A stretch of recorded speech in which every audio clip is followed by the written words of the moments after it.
Howdy, guys. How is everyone doing this Monday? It's cold Monday for some of y'all. All right, let's get this thing rolling. I'm typing in a little bit here. Howdy, howdy, howdy, everyone. Let me start off, as I always do, with a big old SKD 143. I love my wife. I love my kids. I love all the fellow reality TV and Big Brother fans out there. Love all y'all coming in and joining in on the Monday evening chat. Hope y'all are doing fantastic. Man, I see a few y'all out there. Hey, Deborah, how are you? David, welcome, sir. Anthony, Megan, Amanda Lowe. Hey, Amanda, Caden, Carl, all my old friends there. Parker as well. Hey, guys, welcome.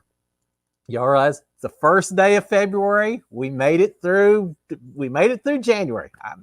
It's kind of been weird. I'm not really used to it being not 2020 yet. It hadn't really sunk in, but hey, the first month went pretty fast, and now we just keep on going forward, right? So I hope y'all are all doing fantastic. As we get started, I think everything looks all right on there.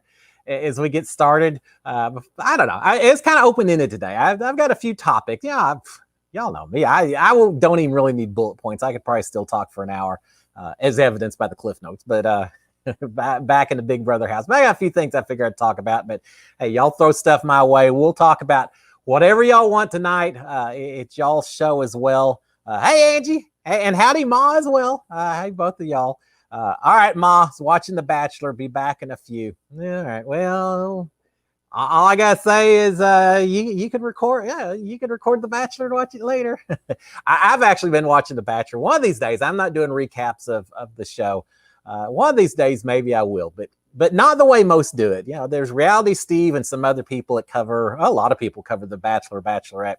Now, if I ever cover it, I think I'm going to cover it as though I was the parent of someone in that house, of the Bachelor or Bachelorette, and just talk about it from a parent's viewpoint, and who would really not make me happy, and who I'd really be cheering for if it was my child in there trying to date 30 or 40. God, it seems like there's so many when they start the season, dating all of them at the same time. And so give it from a parent's perspective. That could maybe be a little bit interesting.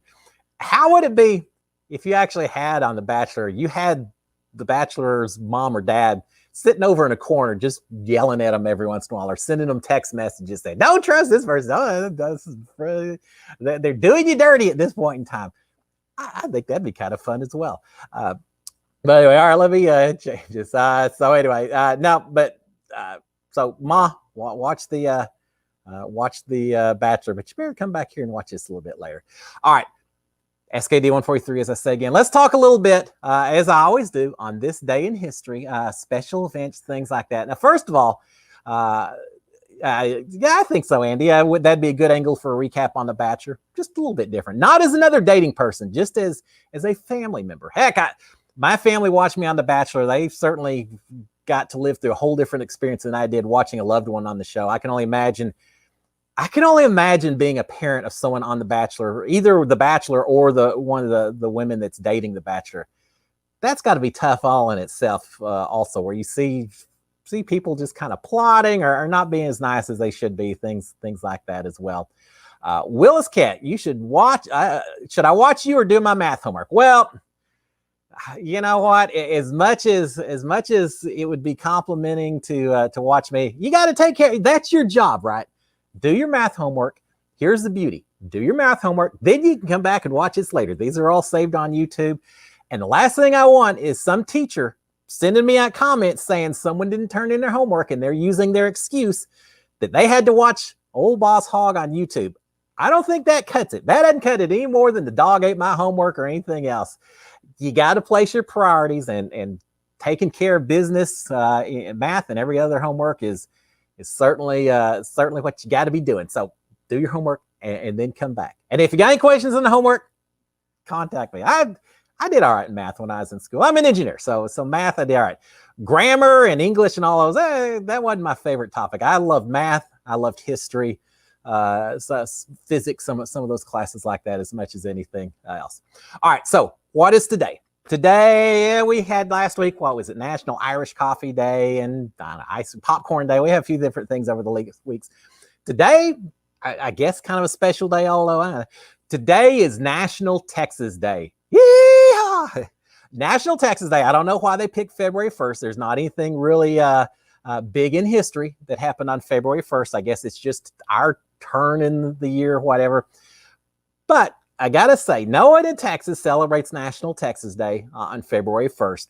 I don't think most people even know it's National Texas Day.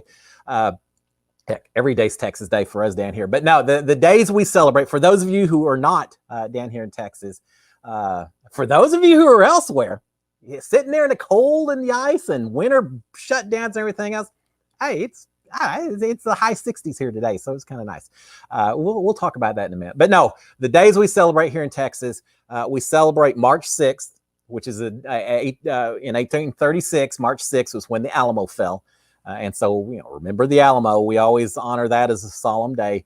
And then the other day we celebrate down here is April 21st, which is San Jacinto Day. That's the day that we finally conquered the invading forces. We conquered the Mexicans at San Jacinto, which is just outside Houston. It's actually kind of part of Houston now, but we defeated them there. General Santa Anna signed basically the defeat papers, led us. Texas became its own nation, its own republic. And so that's April 21st. We celebrate that. And March 6th. But hey, who am I complaining? February 1st, National Texas Day? Okay, I'll take that one as well. So, welcome. Hey, tip the hat to all the fellow Texans and everyone else out there.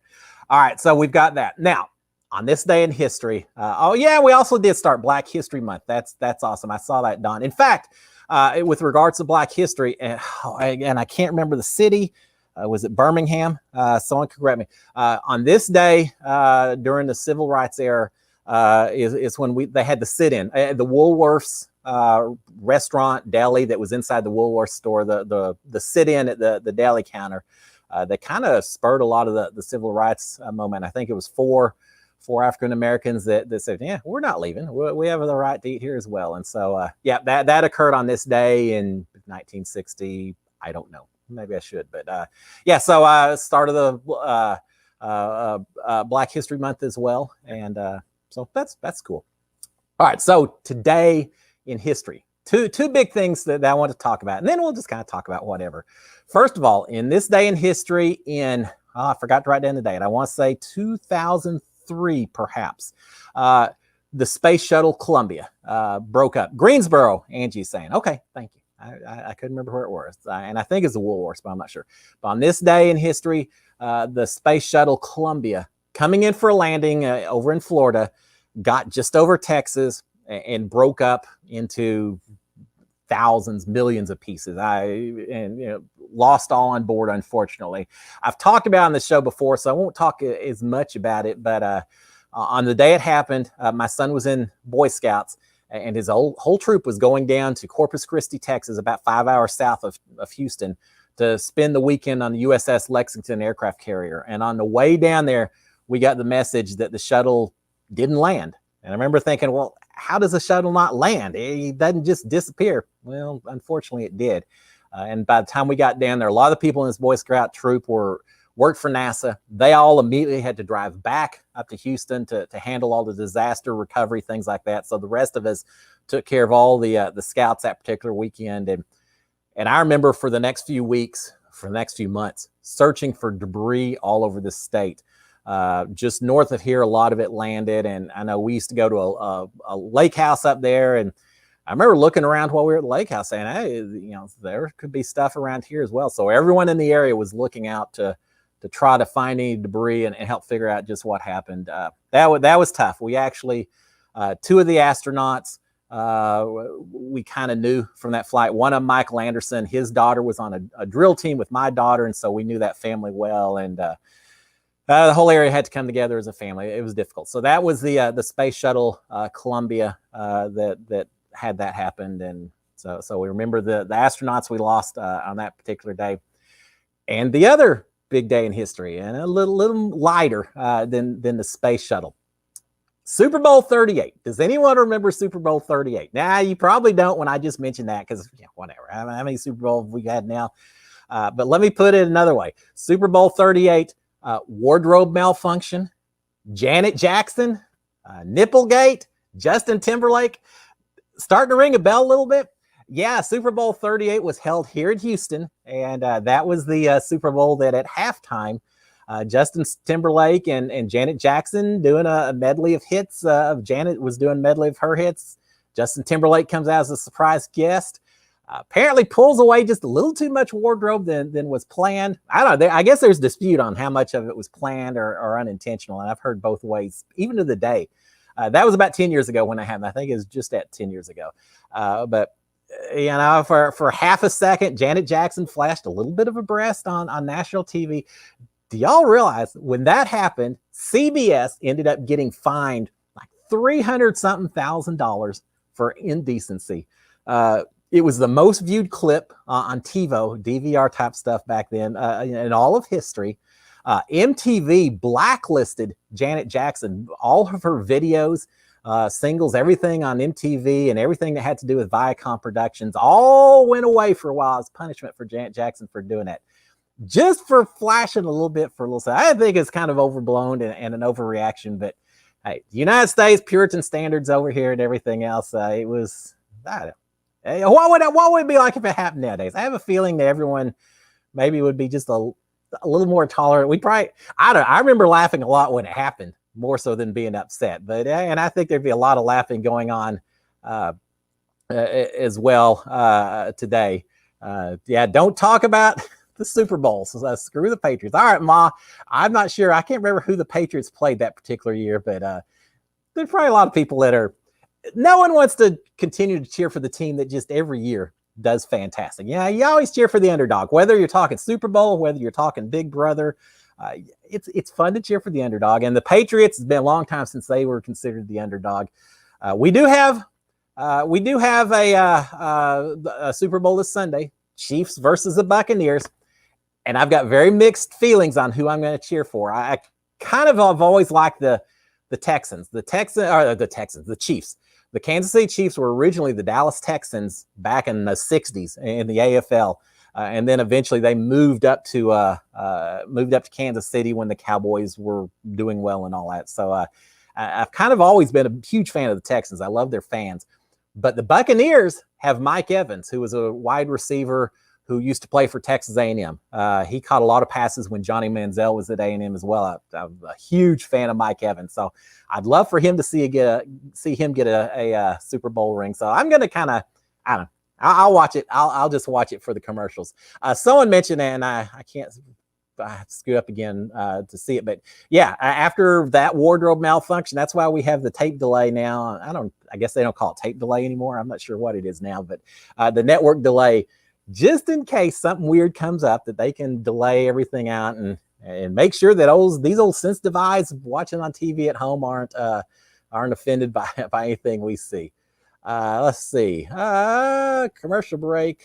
All right. All right. Yeah, Angie's That's So Sad. I remember that one. I remember it as well. Yeah, Justin Timberlake and Janet Jackson, David. Man, I love their music. I was excited. I was watching a halftime.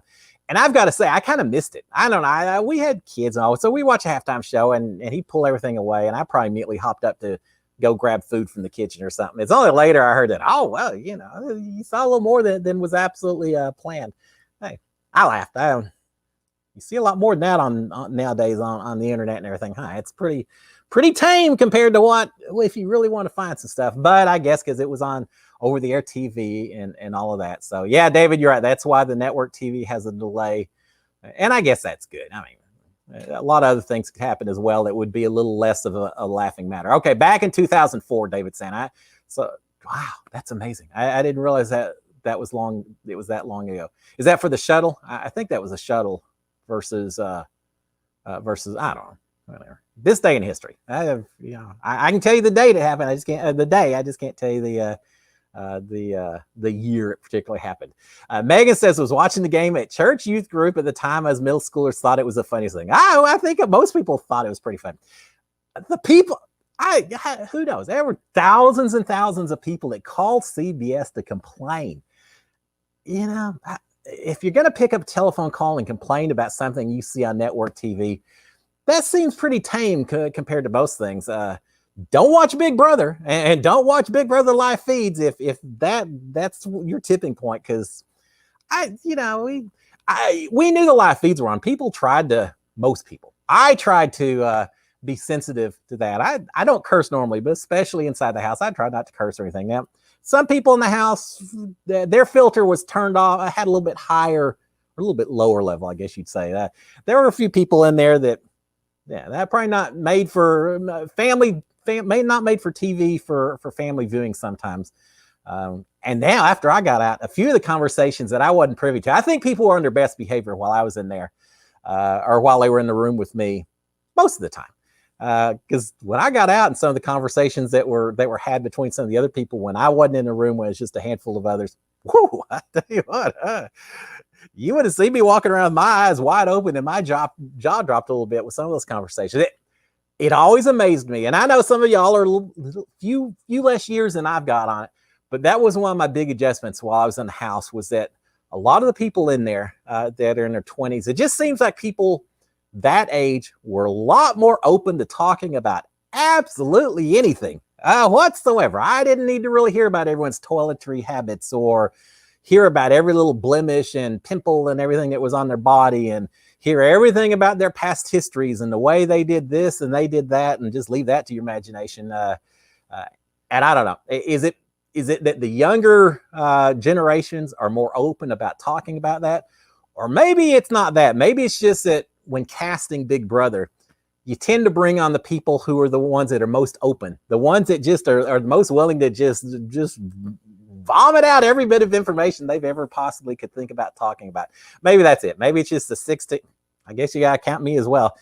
The people that were brought in the house are just the ones that are willing to talk a lot about a whole lot of stuff, a whole lot more than most regular, normal people in this country. So maybe that's it as well. But there were certainly some conversations I was surprised about when I got back out of the house. Okay, let's see. The Texans, Parker. Texans aren't looking so well. We're getting ready probably to lose J.J. Watt. We may lose Deshaun Watson. It's going to be tough times for the Houston Texans for a while. I want my XFL back. I want my Houston Roughnecks. I got to have some football to cheer for in the pro leagues. I got my Aggies, who did great, but yeah, Texans are going to have a tough few years. They've lost all their draft choices as well. All right. Let's see. Don, you most likely already know this, Cliff, but I have to leave at 8:30 every week. Yeah, I know that, Don, but I don't want you to get in trouble with your parents and everything. So the way I see it, you got about 12 more minutes to go. So if you got any huge questions or topics, bring them up now. And again, you can always watch it on YouTube later. But hey, thank you for spending that extra 30 minutes out here as well, because I know there's a lot of other things you could probably do. So thank you. And thanks to your parents for giving you that phone for an extra 30 minutes. Dawn saying I'd be the quirky girl on Big Brother. Well, there's a lot of quirky people on that show. And you never know. It is funny, when I first went into the house, picturing or trying to figure out, because I knew everyone kind of had their own slots that they fill. I was obviously the old guy, and so I kind of didn't play up, because that's really who I am. But I knew they figured I was probably going to be the kind of the silly guy in every once in a while. And it's not like they targeted me to come into the house and be the showmance or anything. But I could tell who came in that was probably more targeted. They were hoping to have showmances and things like that. And certainly Quirky Girl was one of the ones that I was curious about who that was going to be. And it seemed like it was Nicole. And what's funny, I don't know if y'all have heard Nicole talk about, Nicole wanted to come in. She thought she was going to come in as the New York badass chick that was just not going to take anything off anybody. She had a black leather jacket that I think they didn't let her bring into the house. But she was going to come in with a jacket. She was going to keep her arms crossed, and she was going to be the badass of the house. Well, it didn't work out. They had a slightly different idea about how they wanted Nicole to play the game. And I think that truly is Nicole's personality. No matter how much she maybe thinks it's slightly different. But yeah, so I went in trying to figure out who was going to play what kind of roles. And for the most part, I think I got it right. Don saying it's an early release at my school due to the snow. Yeah, we didn't talk about the snow a whole lot yet, and I was going to talk about that. I forgot. Those of you up in the Northeast in particular, I know y'all are snowed in, schools are canceled, delayed, transportation shut down and everything. I feel for you. It was the high 60s down here, not nearly so bad, but I've seen what it's like up there. I saw Sam Smith doing his snowblower and looking miserable. And all I got to say is, I know he's got a hot tub, but still, a little too cold for my bones down here. So those of you who are up there, I should have grabbed my Big Brother blanket and had it here with me, just in empathy for those of you. Man, get your fire going, stay under the blanket. I'm glad y'all are sitting here watching me instead of out running around doing things out in the cold or whatever, because it looks miserable. And it doesn't get any better. My understanding, this time next week in Chicago especially, it's supposed to be like minus 22 degrees. That's brutal. Guys, y'all have fun. I'll drink a cup of warm cocoa just for y'all. All right, Angie, they'll be filming Bachelorette here in Alberta in February or March at the Jasper Park Lodge. I didn't know that. That's pretty cool. And Bachelorette, Angie, you're talking about there's no Canadian Bachelorette. There's U.S., Canadian, all come together Bachelorette, right? I think that's the case, but I could be wrong. And if so, let me know. But I got to say, going to Alberta and filming the Bachelorette at anywhere that ends with the term lodge sounds a lot better than filming at the I won't put the hotel name. I'll just say it at the hotel, the budget hotel facility that they did the last Bachelorette, the Bachelorette over in California last season. I think going up to Alberta sounds like a little bit more fun to me. But hey, you never know on these shows. Big Brother, you come into the same house every year. The theme's a little bit different, but you know what to expect. The Bachelorette, most of the time they've been at that same house, but now in the days of COVID, it's changed a little bit. And then you get somewhere like the Challenge. You get some kind of bunker that looks horrible, and then you go to Iceland where it looks amazing. So you never know what you're going to get on these shows. Speaking of as well, since we're talking reality, Survivor, which has been filming in Fiji for how many seasons in the past? They used to go every time to a different place, Pearl Islands, Africa, a lot of different, Panama. Now it seems like Survivor's kind of settled on doing all of their shows in Fiji. Well, I don't know how many of y'all know or not. Fiji got hit by a huge storm, flooding. There's huge parts of the island that are underwater, homes that have been destroyed, a lot of destruction and everything. So just give a little extra thought and prayer to the folks of Fiji, because I don't know all the details, but I saw it this morning or this afternoon. They're not doing real well right now. Lots of flooding over in that country, so keep that in mind. Don, I love your backgrounds. All right, Don. That's the other big thing we had talked about. For those of you who may not know, that's this way, I guess. Yeah, a groundhog. Yeah, because tomorrow, not today. Tomorrow's Groundhog Day. And maybe the next day, and the next day, and the next day as well. Someone asked, do you ever feel like Groundhog Day in the Big Brother house? Yeah, every morning waking up, especially when you didn't have any kind of challenge or anything else going on. I remember waking up thinking, oh man, what am I going to do today? How am I going to possibly fill my time till 10 o'clock tonight where I can go to bed? Knowing I wasn't going to go to bed anyway, because I was trying to play the game and interacting all day long as much as I could. But there certainly were times where I just said, forget this. There's no conversation worth having at this point in time. And I'd go into the boat room. I'd use this as an excuse a lot of times that I had to keep my leg elevated, which I was told to do. It truly was something I was supposed to do from a medical standpoint. But I would go in there, lay on the boat room bed, prop my leg up on the kind of the headboard area of it, and just sit there by myself and just enjoy a little quiet, a little bit of solitude. Because the same, especially because now they didn't play I Got You Babe every single morning like on the Groundhog Day. It wasn't quite that bad, but every morning at the same time, the music would come on. We'd hear 3 songs played, and you'd typically hear Big Brother over the loudspeakers saying, "House guest, good morning. It's time to get out of bed. Have you changed your batteries?" Those are the kind of message we get, and you'd pop up and do all the same things that you do every other day. So yeah, there was a little bit of a groundhog feel towards that one. Of course, the difference is Groundhog Day, Bill Murray, he could try new things every day. He could take chances. He could make people mad at him. He could do crazy stuff because he knew that everything was forgotten the next day and you move on. Not the case on Big Brother. You do one little thing in that house that you say just slightly the wrong word or the wrong thing, and people will remember that forever. And you don't know it'll be like a ripple in the water. You don't know how that ripple on down the road's going to translate. I remember at one point, I was coming out of the HOH room and I was talking to Nick, and I don't even remember the conversation or anything about it, except at one point I said, yeah, we were talking about traveling, and I said something about going over to the Far East, and I said, yeah, my company, I had to do some business for my company over in the Far East. And I got done, and all of a sudden I thought, oh my gosh, I said my company, and the way I said it, he's going to assume that I own some company, that I am the Jed Clampett, the J.R. Ewing of the oil field, and that I'm just, I'm the Elon Musk of oil and gas or something. And he's got to tell everyone to, man, boot this guy because he's, he owns ExxonMobil or something like that. Because I said my company. Well, I just meant the company I worked for, but that was one of those things that just the tiniest little comment that I spent the entire rest of the day saying, how can I fix this? And so I tried to have conversations with him and everyone else for the next day or two, just little things like, yeah, the company I work for, and oh, my manager at this, when I worked for this company, they always sent me to the worst places, and trying to calm it down. And for all I know, I don't think it ever became an issue, but you don't know while you're in there. Again, it just takes a little small comment, and the next thing you know, it creates all kinds of issues. So you have to be careful. So a little bit different than Groundhog Day. Now, with regards to Groundhog Day, everyone's seen Groundhog Day. I'm not going to spoil it. If you haven't seen it, watch it. Watch it tomorrow because it's a perfect day of the year to watch it. But for those of you who've watched Groundhog Day and loved it, there's another show that I think y'all ought to try it if you haven't seen it. It's called Palm Springs. And I think it came out last year with Andy Samberg from Brooklyn Nine-Nine and all that.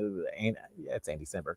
And it's a similar deal. He's at a wedding. Some stuff happens, and I'm not going to spoil it because not many people have seen it. But very similar to Groundhog Day, living the same day over and over, trying to change things like that. Watch Palm Springs and let me know what you think, because we watched it just in the middle of the night, didn't know what it was, just happened to find it on the channel. It was kind of fun. It was a little interesting.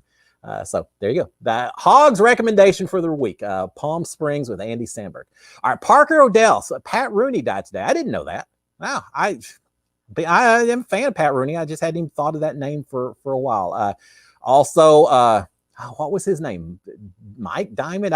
The guy who played Screech in Saved by the Bell passed away, unfortunately. I think he had stage 4 lung cancer. So yeah, we lost a few people today, and thoughts and prayers go out to the families of both of them. Apparently Screech is, I should call him by his proper name, I just don't remember what it is. Apparently his was fairly quick, which a blessing and a curse both. But that is unfortunate about that. David Buchanan, what was your favorite halftime show? Gosh, I don't know. There have been so many. I liked the U2 halftime show of a few years back. I don't know. Yeah, you're gonna have to throw out some names, and I'll tell you, because I can't. But I'm not a huge fan. I mean, the sound is never great. They're trying to squeeze so many songs in all at once, and so for the most part, it's all about all the side effects. And was it Katy Perry? Who was the one that had like the dancing bananas and everything? That was a good one. Oh, Gwen, the drones flying overhead and all that. Who was it? Like, was it Shakira last year or 2 years ago that she was doing all her Latin American dance? I love that halftime show. It was fantastic. And I know there was a meme going around for, I guess it's still out there, of her doing all her dancing up to the camera, and then they flashed to me when I fell backwards off the bench while I was trying to elevate my leg in the kitchen. So it's her dancing and me just immediately falling backwards in shock and everything. That was fun. I like most halftime show just because there's so much that is revolving around it, more so than the actual performances themselves. So yeah, I like a lot of them. Now there's also a few, and I'm not going to tell y'all which ones. There's a few of them when they get down and say, God, they are too old to be doing the show, or that sound wasn't good, or they got squeezed in too tight. There's been some where I got done and just said, not my favorite halftime show. That was kind of blah. So yeah, you have some good ones and not so good ones. Let's see. Amanda saying, couldn't believe what we saw. Couldn't rewind the DVR fast enough. Yeah, I think a lot of people did that back then. Dustin Diamond, thank y'all. Cindy and Chris both said that it was Dustin Diamond. Let's see. Megan was also an answer on Jeopardy the other day. Oh, Palm Springs is great, Megan. I'm going backwards on this. Not like Groundhog Day, staying the same. I'm actually going backwards in the comments. Angie's seen Groundhog Day over and over and over. I've seen it a few times as well. I love it. It's something every time it's one of those shows. Every time it's on, you have to flip over there and watch it. And so yeah, let's see. Call me. I'm remote. Don said I'm remote for school tomorrow. My mom's letting me keep my phone till quarter of this week. All right. Well, congratulations. We better make this next 15 minutes very worthwhile, right? Anthony said 4 weeks. Yeah, I saw the same thing. So it was pretty quick for Dustin Diamond, which, I don't know. You can get into a lot of philosophical discussions about, if you know that your time is short versus something just out of the blue, which is better, which is worse. You can argue about a lot of different ways. And Parker, there was a coup in Myanmar yesterday. I saw that, and the military declared, I think, that they didn't like the elections, that they thought it was a little bit of fraud involved, even though like 80-something% of the people voted for the other party that was not the military party. Apparently, one of the parties in Myanmar is very much the military party, and the other one is, I don't know, the Democracy Party. I don't know what the names are, but yeah, they declared a coup. They don't call it that. They call it something other than that. Readjustment. I don't know what they call it, but apparently lots of internet, TV stations, everything are shut down, and a lot of people have been detained. It's pretty big deal for the fact that no one's talking about it over here in the U.S. at all. But yeah, they had it over there. It's funny. I wrote a technical paper once about a multilateral job, an oil field job that we did over in Thailand, and I had to be very careful because it took us longer to do this job than it was supposed to, because there was a political action in Thailand, and I had to be very careful. I couldn't call it a coup or a military occupation or anything else, because if I did, that would have raised all kinds of flags for the military who was in charge in Thailand at the time. And I didn't want to do anything that would prohibit me from being able to travel safely into that country and present this paper and things like that. And so when I wrote this paper, I had to make sure that I followed the proper verbiage, that I didn't offend anyone over in Thailand in the way that I described this change in heads of state of the country. We'll just leave it at that. So yeah, when I worked international oil field, you always had to be careful. You had to be aware of all the current events going on all over the world, and political sensitivities and everything else that was taking place. Just a little tidbit from my past life and doing that particular job. All right, Yasmin, are you watching this season of The Bachelor? Yeah, I am, Yasmin. Now, obviously, I'm not watching it live because I'm here. I'd rather be talking to y'all.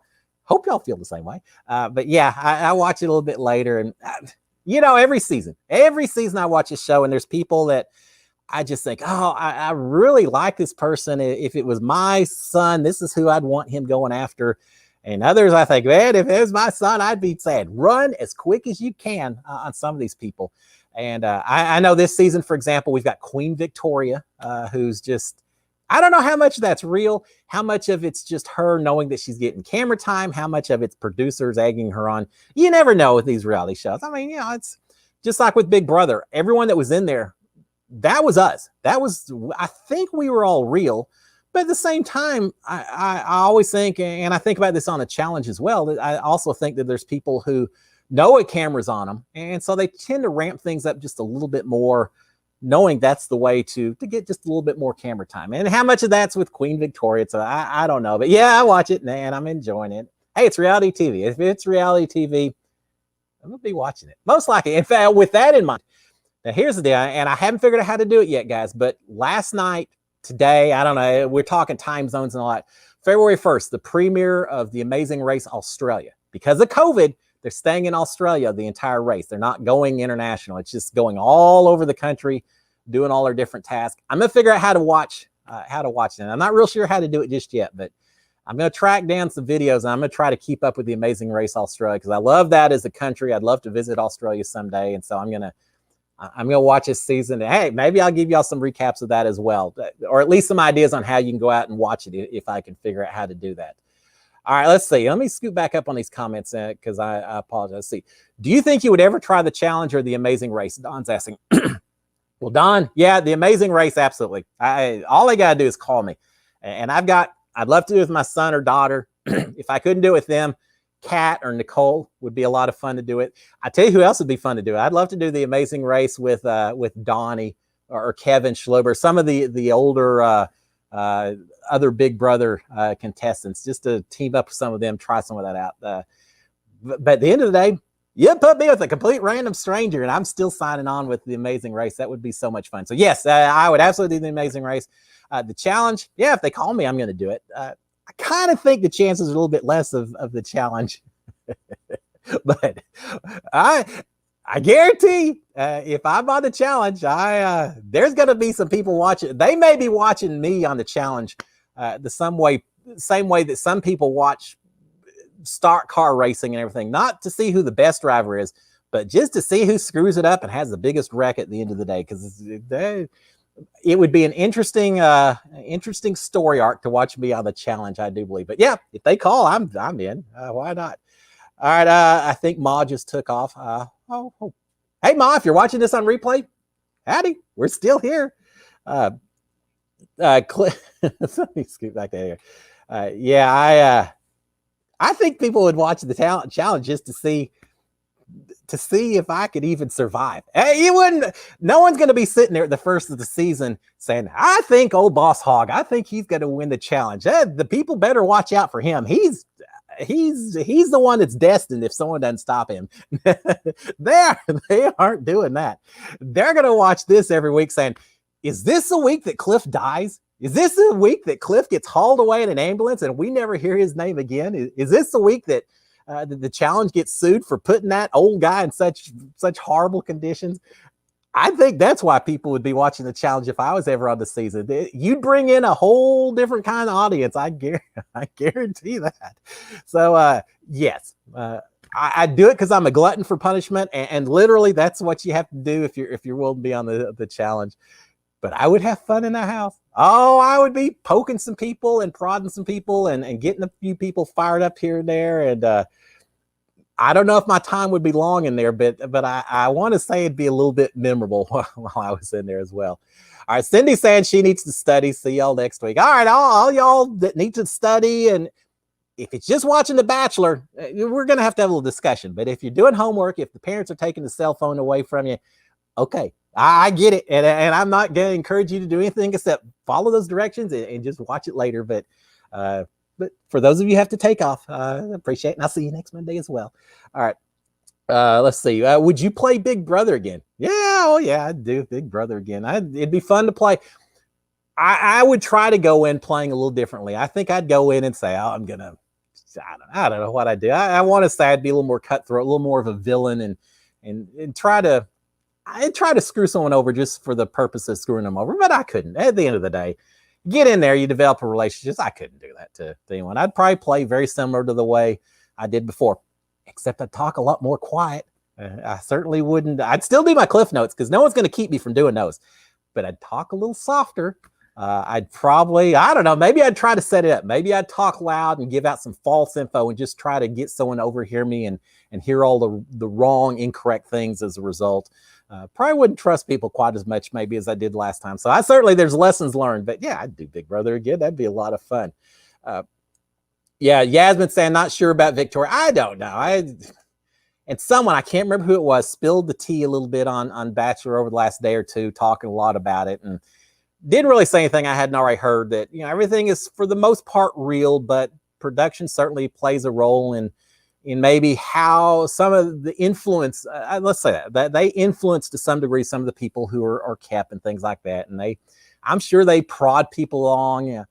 I'm sure when you watch The Bachelor and the people show up dressed in all those silly costumes and doing those silly shticks and all that, not all of that, there's no way all of that's planned by the contestants, maybe. But I have a feeling there's some of them saying, have you ever thought about showing up as a shark, dressed as a shark? Why, no, I never have. But if it gets me more camera time, bring on the costume. Sure. So I'm sure there's a little bit of that goes on. So Don saying, Donnie, yes, a perfect team. I haven't met Donnie yet. He's over in South Carolina, Elmira. I can't remember, something like that. I think that's where he's from. But he's over on the East Coast. I'm here. And with COVID, I just haven't had a chance to meet Donnie. But Donnie's one of the people that I would love to me more than anyone else in reality TV, because I just think he's such a good-natured, strong character guy that I'd love to just shake hands with him, spend a little time comparing experiences and everything else. And I'd have a blast doing Amazing Racing with him.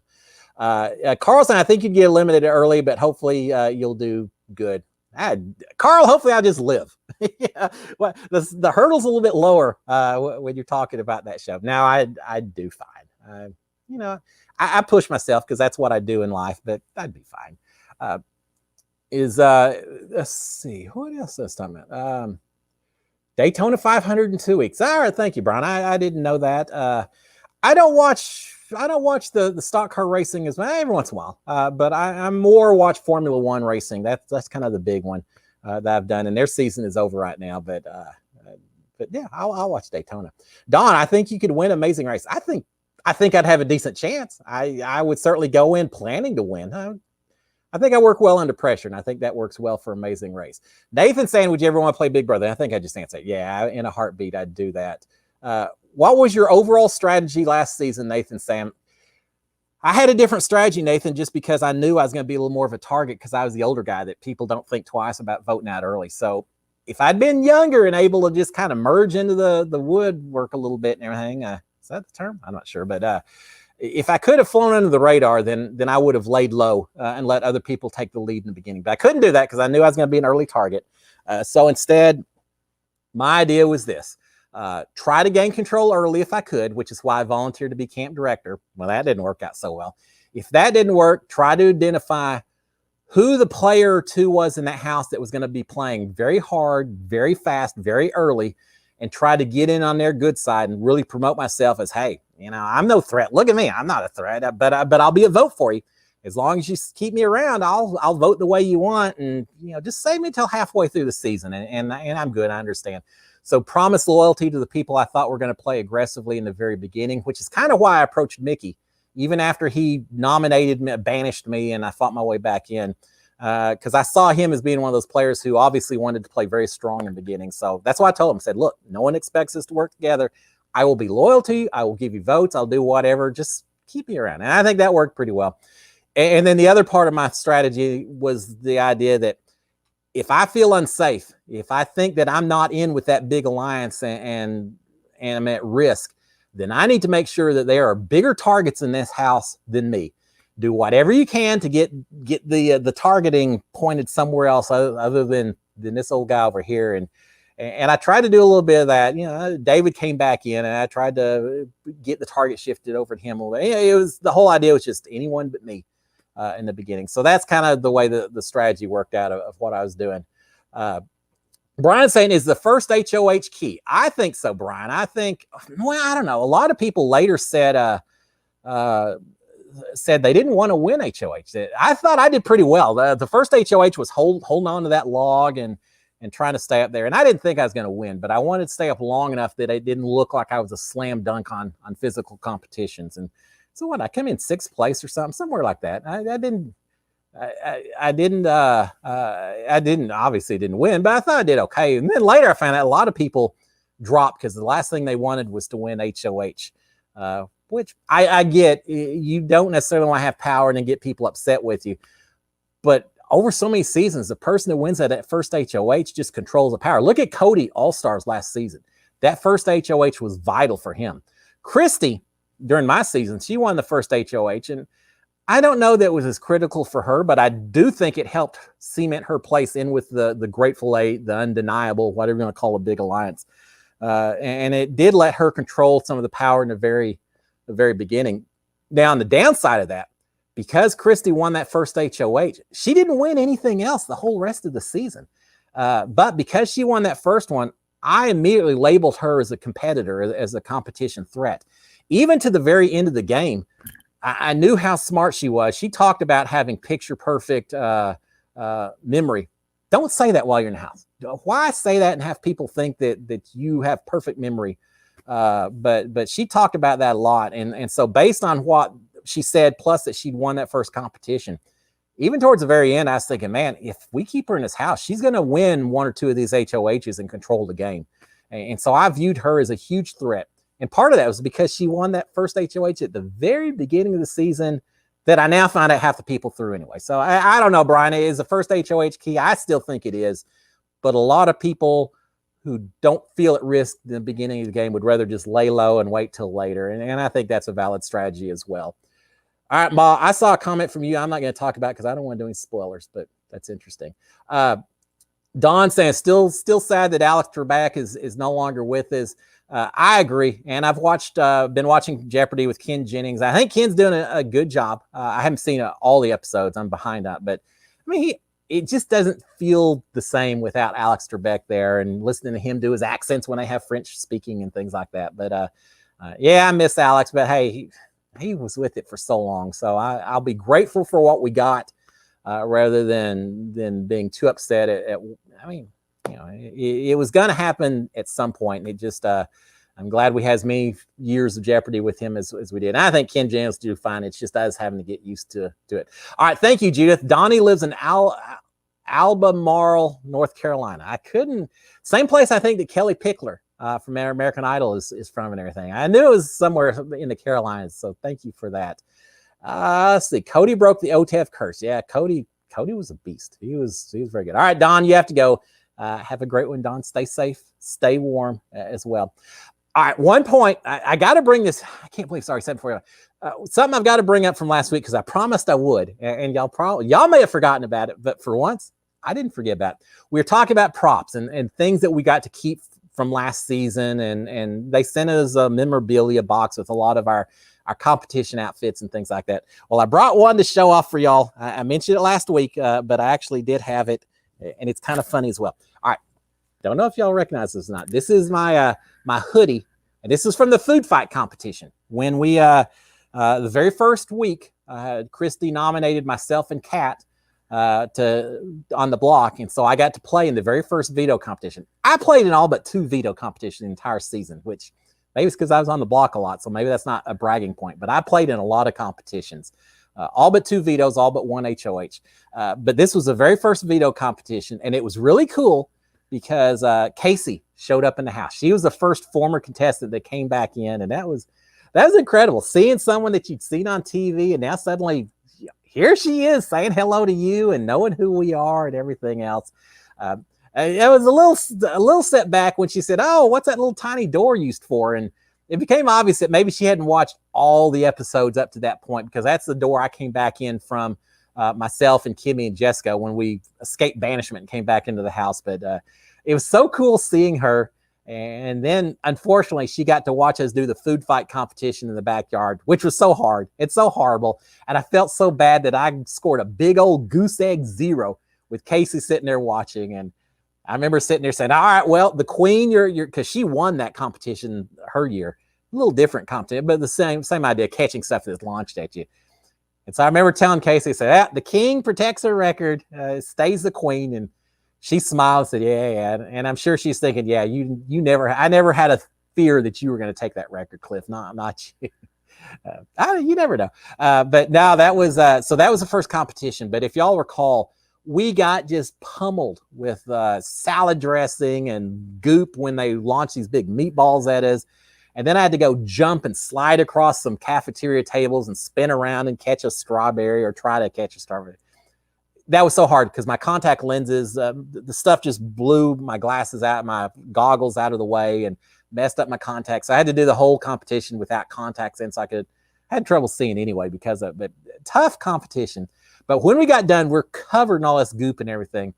And Big Brother immediately told us that, hey, don't go shower or anything. We want to get y'all all in diary rooms and get your comments and outlooks and things like that. So we need you not to shower because we want you to look like disgusting while you're in the diary room. But because of that, we do have some hoodies for y'all all to wear. So I got my first kind of competition costume to wear or to keep. And that was this hoodie right here. And I was so disappointed. They gave me my hoodie. It was like pink. Do I look the kind of guy that wears a lot of pink? And I to this day, I think it was intentional. I think that they just saw a little humor in it. I made the mistake at one time saying, "Guys, don't give me pink. Don't give me orange. I'm an Aggie. I mean, look what I'm wearing today. Give me maroon. Now let me represent my school." And it seems like after that, they gave me orange every single competition on the the Haunting of Caitlin Herman, on the Slip and Slide with the lederhosen. Everything was always orange, and I think that was just their way of teasing me. But whatever. So here's my my hoodie. Now it's kind of funny because the hoodie is printed in green, which means my green screen kind of messes up. But you can see Can't BB, and then on the back we've got a bigger logo. Am I holding it right? So you can see my outfit, and I keep this thing. It's really, it was the first thing I won as part of a competition. I didn't win, but thankfully Sam won, and he used the veto on me. Now I've heard since then that even if Sam hadn't used a veto against me, which a lot of people, Christy didn't want him to because she didn't want to have to put someone else up, and it turns out it was Ovi. And I've heard from a lot of people that even if Sam hadn't used a veto and it had stayed with Kat and myself, that maybe I was still going to be safe. Of course, who knows? After the fact, people say a lot of things, whether it was true or not. But how different would it have been if Kat had gone home that first week instead of Ovi? Ovi and I felt super tight, and Ovi and Nicole and I would have fought just that much harder as an alliance, and maybe things would have worked even better. Or I don't know. Who's to say? That was so early in the season, but Sam uses a veto on me, and I was certainly very grateful for that, and I got my my pink hoodie as a result, which I'll hold on to forever. It means so much when I have that. I haven't really worn it out in public and all that. Maybe I will somewhere down the road and see who notices about that. All right, let's see. Let me back up a little bit before we get too far away, because I'm so busy talking. I was kind of ignoring the comments, which I don't mean to do, guys. Let's see. Howdy, Nina. I hope you're doing well. Amanda saying, I wanted a hoodie so bad CBS didn't offer it in the store, though. I didn't know that. I saw some of the things they sold out there in the store. Can't BB. I was excited for the Haunting of Caitlin Herman says, I think, does it say Can't BB? I don't remember, but it's in very scary looking lettering and all that. And they sold that, and they sold on the store, but they didn't sell it in orange, which was the color of mine. Maybe I'll show that to you here in the next few weeks. And so I'm kind of excited knowing that I've got the only orange one of that particular version. So that was pretty good. Joshy P, what are we talking about now? We're talking about everything. We're talking about Big Brother. We're talking about colors of clothing, everything else, I guess. Angie saying, I just sent you a pink cowboy hat in the mail. Or you know what, Angie, you send me a pink cowboy hat in the mail, and I'll wear it just in honor of you. I may not wear it to the rodeo. I don't know. I'd do that for you as well, Angie. But maybe get a snicker too. I don't know. I'd stand out. You know, if instead of people saying, "Hey, we went to the Houston Rodeo and guess who we saw? We saw Cliff Hogg from Big Brother." Now instead there'd be a lot of people saying, "We went to the Houston Rodeo. You know who we saw? We saw an old guy wearing a pink cowboy hat. Oh, we don't know who it was, but he was a guy wearing a pink cowboy hat." But Angie, I would do it for you, my friend. All right. Let's see. Brian, sounds like they had internal humor. They kept teasing. Yeah, Brian, they did a lot of that. And maybe it was just not paranoia is not the right word. I think a lot of the people inside Big Brother have a little bit of humor, and they wouldn't ever let you in on the joke. You know, no one ever said, "Oh yeah, Cliff, we're giving you these colors because ha ha ha." They just would do it and let you see. But I feel like they did that with me. There are a few people in the house, and I always say I'm not going to throw out names, and I'm not doing it now either. There are a few people in the house that would get very upset when they were called to the diary room when they weren't prepared. And let's just say a few of the girls in the house that wanted to do a little makeup prep and things like that, and would try to punish Big Brother by taking a little bit longer than normal to get ready, just as their way of saying, "Nah, you're going to call me in. Well, I'm going to take as long as I can." You don't mess with Big Brother, because I also think Big Brother, we'll call it their internal humor. I also think Big Brother, once that happened, probably went out of their way to call some of these people into the diary room in the middle of the night, or as soon as they had removed their makeup. It was too coincidental. There were a lot of times that a few people, within 10 minutes of them taking off their makeup, they'd get called into the diary room. So yeah, that's why I would love someday, and maybe it's after Big Brother is shut down, it's no longer a thing at all. I would love to sit down with some of these producers and the big wigs involved in this production and just hear some of the background stuff about, oh, so-and-so, we used to like screwing with them so much, or this person, we just love to, I don't know. There's got to be so many stories that no one is allowed to divulge. And I look forward to Sunday hearing some of those stories, because I bet there's some fun ones out there. Uh, let's see. Yeah. Anthony, you opened your mouth and inserted both feet with the maroon comment. Yeah, I should have never said a word. It's not like they didn't know that maroon wasn't my color. So I should have just kept my mouth shut. But once I vocalize it, then I'm sure someone back there, yeah, give Cliff the orange. Yeah, we absolutely want him to be the orange. That's okay. You know, I will. Hey, as long as I was still in the house, I would have worn any color, there was nothing too crazy that I wouldn't have worn. I got to say, I was just a little bit, I love doing the pie challenge. That was my challenge. Smashing pies in my face and other people's face.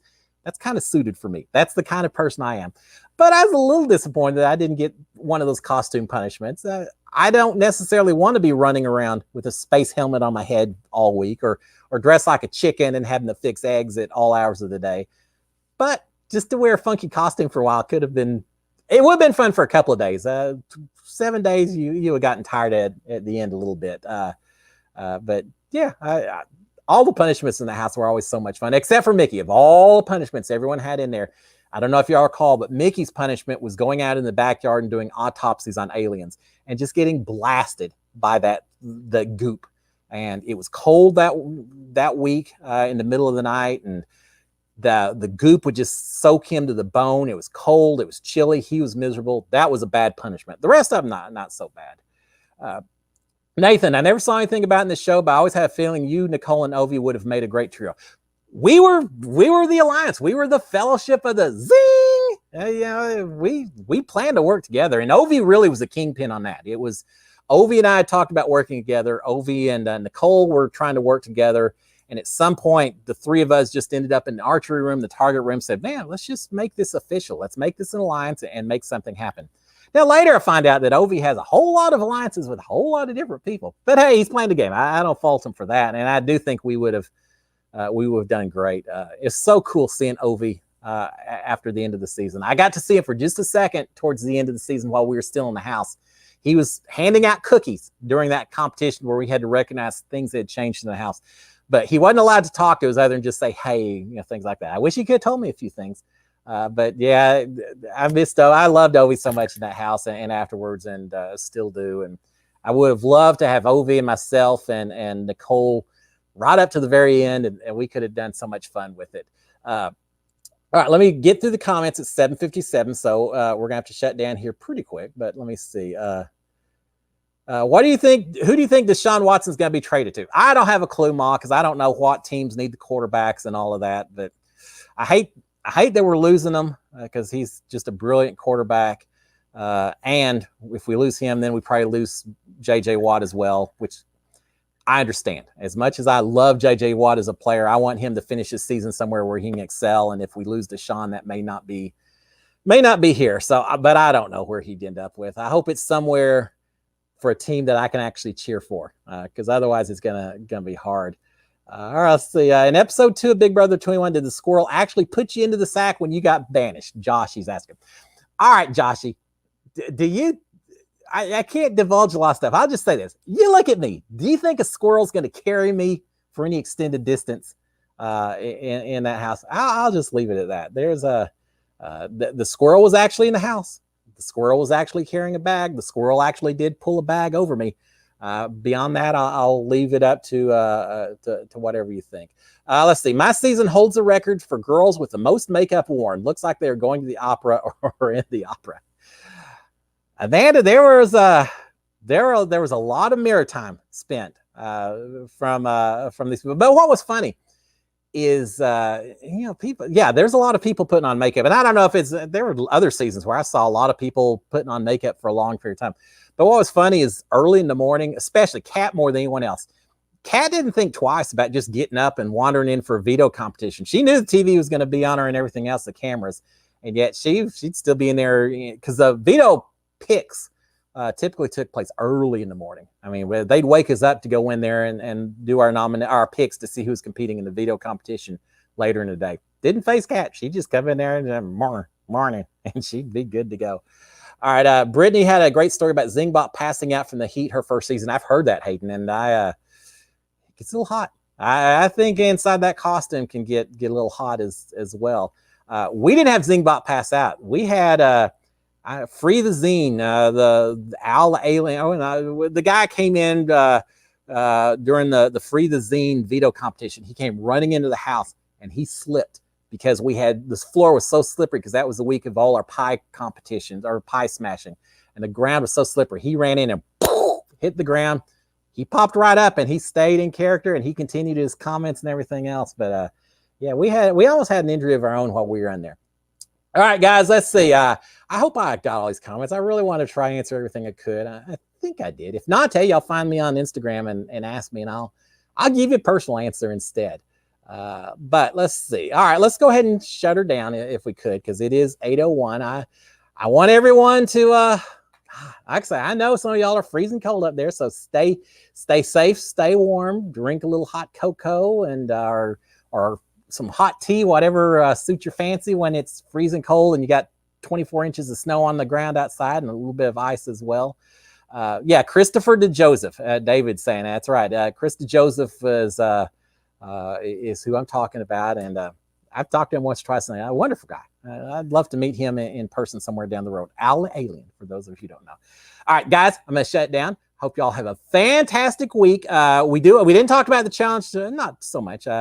Leroy, badass Leroy, got his gold skull last week, and unfortunately we lost Jay, who I really cheered for. I hate to lose Jay, but he'll be back another season.